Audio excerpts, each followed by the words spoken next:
This narrative, set in the Dorset town of Beaminster, was published in the Gentleman's Magazine, 1774. The School of Beaminster is held in the gallery of the parish church, to which there is a distinct entrance from the churchyard. Every Saturday, the key of it is delivered to the clerk of the parish by one or other of the schoolboys. On Saturday, June 27th, 1728, the master had dismissed his lads as usual. 12 of them loitered about in the churchyard to play at ball. It was just about noon. After a short space, 4 of the lads returned into the school to search for old pens, and was startled by hearing in the church a noise which they described as that produced by striking a brass pan. They immediately ran to their playfellows in the churchyard and told them of it. They came to the conclusion that someone was hiding in order to frighten them, and they all went back in the school together to discover who it was, but could not find anyone. As they were returning to their sport, on the stairs that lead into the churchyard, they heard in the school a second noise. Terrified at that, they ran round the church, and when at the belfry or west door, they heard what seemed to them the sound of someone preaching, which was succeeded by another sound as of a congregation singing psalms. Both of these noises lasted but a short time. With the thoughtlessness of youth, the lads soon resumed their sport, and after a short time one of them went into his school for his book, when he saw a coffin lying on one of the benches, only about 6 feet away. Surprised at this, he ran off and told his playfellows what he had seen, on which they all thronged to the school door, whence 5 of the 12 saw the apparition of John Daniel, who had been dead more than 7 weeks, sitting at some distance from the coffin further in the school. All of them saw the coffin, and it was conjectured why all did not see the apparition, and that was because the door was so narrow they could not all approach it together.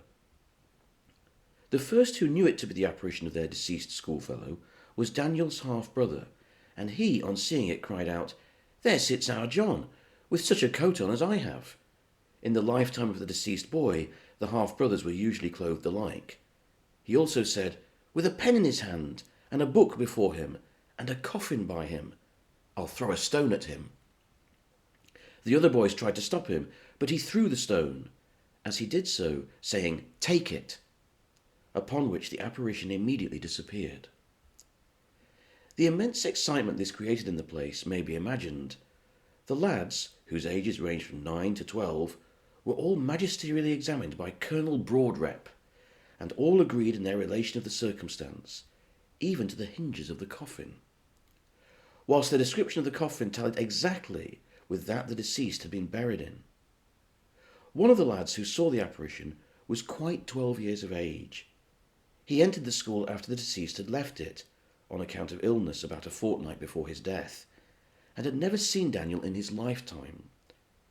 This lad, on examination, gave an exact description of the person of the deceased, and took especial notice of one thing about the apparition which the other boys had not observed, and that was, it had a white cloth or rag bound around one of its hands.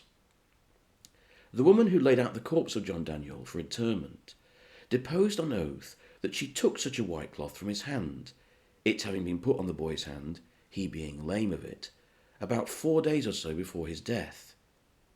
Daniel's body had been found in an obscure place in a field, at about a furlong distance from his mother's house, and had been buried without an inquest, in consequence of his mother alleging that the lad had been subject to fits.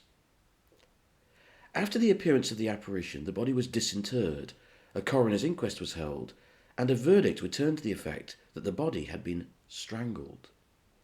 This verdict appears to have been mainly arrived at in consequence of the depositions of 2 women of good repute, that 2 days after the corpse was found they saw it and discovered a black list around its neck, and likewise of the joiner who put the body in the coffin and who had the opportunity of observing it, as the shroud was not put on in the usual way, but was in 2 pieces, one laid under and the other over the body. A surgeon who gave evidence could not or would not positively affirm to the jury that there was any dislocation of the neck. So far as can be learnt, no steps were taken to bring anyone to justice on account of the suggested death by violence of the lad.